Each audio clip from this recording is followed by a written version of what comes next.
Hi folks, welcome to the Prepared Homestead. This is Travis. Thank you all for stopping by to watch.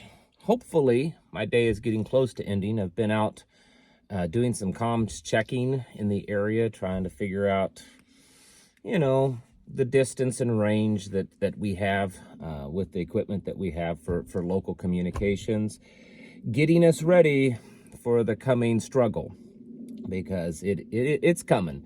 This thing that I talked about the other day, where the Department of Commerce has banned the export of ammunition and firearms for 90 days.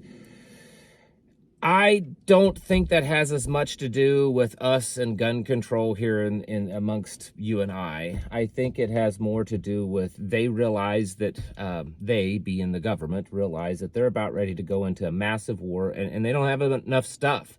We've been sending billions of dollars over to Ukraine. We lost $80+ billion in equipment to Afghanistan when Biden walked away and left everything.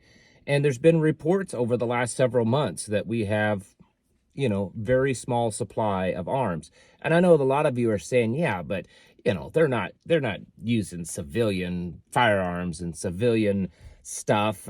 Well, that's not necessarily the case. Small arms ammunition is pretty much all the same for the most part. I know there's going to be some gun fuds that's going to flip their lid, but it is. Most of these companies, especially the big ones that manufacture ammunition that you would use, are also manufacturing ammunition that the federal government uses. And so if they say, listen, you can't export anything, you're just going to start making it for us, because we've already seen in the last few weeks 2 or 3 ammunition companies say that they're not selling to the civilian market or to the public market certain calibers.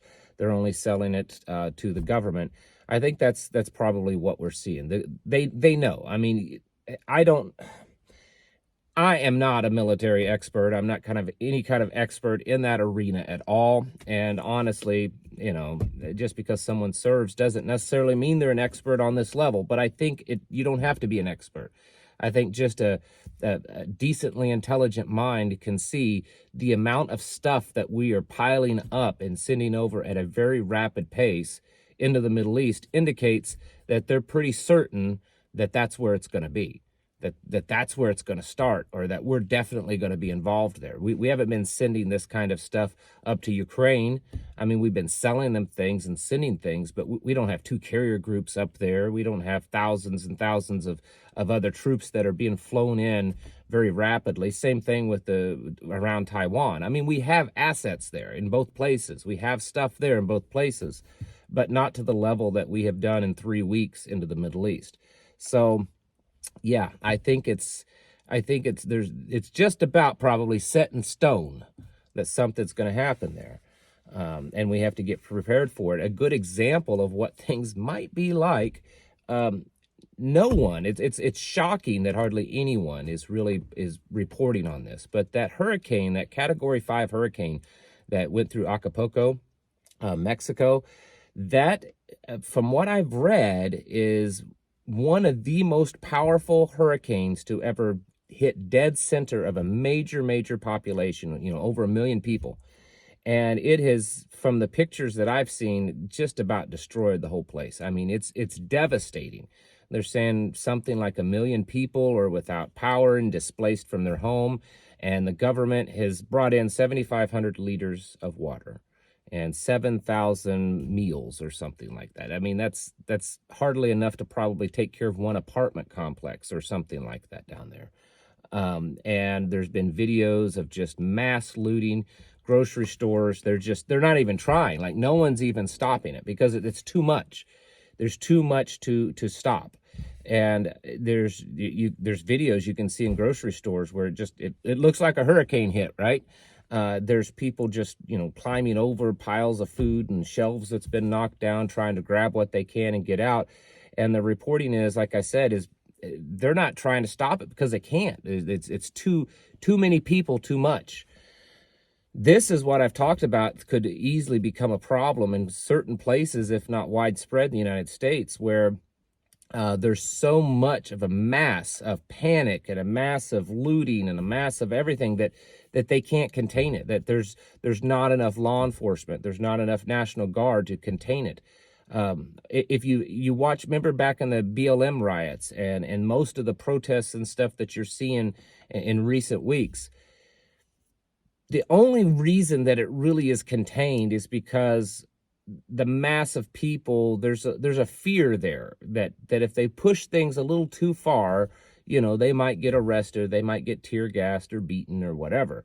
And you'll see these mass protests and riots where there could be hundreds and hundreds of thousands of people. Some of these places, some of them are well over 100 or 200,000 people, and there might be 5 or 10,000 police officers, if that. And the numbers are overwhelming of people. So how are a smaller number of police officers or National Guard able to contain that? Because the people, they reach a stopping point and they realize that they're not willing to go any further for this cause because it's ideological.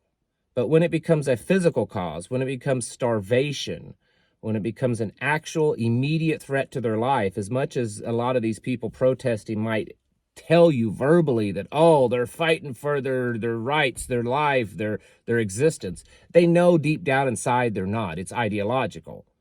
But you turn that fight around to where they're fighting to actually survive because they're starving, because their children are starving, or because they need medication, or whatever it is, then those small numbers of law enforcement or National Guard is not going to be able to stop them. And history shows that to be true.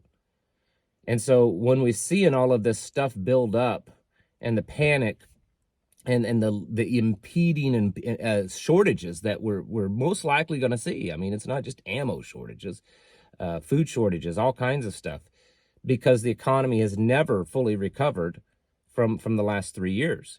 And then, of course, there's millions and millions of more people pouring into the country, consuming more stuff. So there's not really any good numbers anywhere.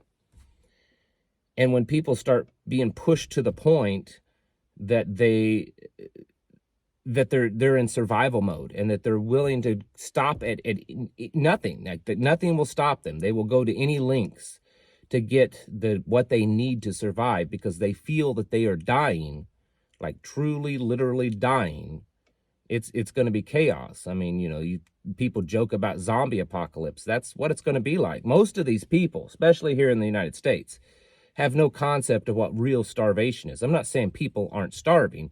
Most of the people, the masses, the vast majority of the population don't really understand what real starvation is. Especially younger people, they've grown up in a world where things were fairly easy and food was plentiful. Even if they were poor and living on, government services, they had food because, there's plenty of food stamps kind of stuff. They haven't truly experienced real tough times and real, poverty and real starvation and real dire needs that you don't know that you're going to wake up alive the next day. And when people get pushed to that point, I think the amount of pushback, the amount of chaos that could ensue is going to be pretty great. And what we've seen, and you have to kind of dig around because it's not out there on the front page, but what is going on down in Mexico might just be an example, a small example of what people might face. It happened down in Venezuela when it all collapsed down there. Crime rates soared. The rape, I remember reading the rape rate soared something like almost 2,000%, I believe, in 1 year. People were beating each other in the streets just for food or for, a meal, a loaf of bread, because they were starving. And I don't think that American people think about that. I think that the majority of people have been so sheltered from true bad times that they just can't imagine it ever getting like that in this country. Like, it may happen in other countries, but it's not going to happen here. And it may not, but it's getting more and more of a possibility that it could happen. And that's really what we need to be preparing for in the physical sense. I mean, certainly World War III could happen. Certainly some kind of sleeper cells or terrorist attack could happen. I think it's becoming more and more likely. I mean, my goodness, the government just announced, the Pentagon announced that they've got a new bomb that they're building that's a nuclear weapon that's 24 times the size of the bomb that was dropped on Hiroshima. some big new amazing nuke. You know, we're going to go back into the Cold War era, and it'll be a hot war because it's already been a Cold War for a while. But man, when the chaos starts, when people start getting really hungry, when they actually fear that they're not going to have another meal. I mean, we're only like 9 meals away from a complete breakdown, and probably less than that. It's probably less than that. I know that's kind of a saying, you know, 3 days basically, but we live in this population is so modern, so used to having everything, and honestly, as much as it may hurt people to hear this, it's so weak. Our society is so weak that it may not even take 3 days to get to a complete breakdown. And we have to be prepared for that, because it's going to be bad, folks. It's going to be bad if it all does really happen, and that's why you need to be preparing. You need to be stocking up. I saw something today.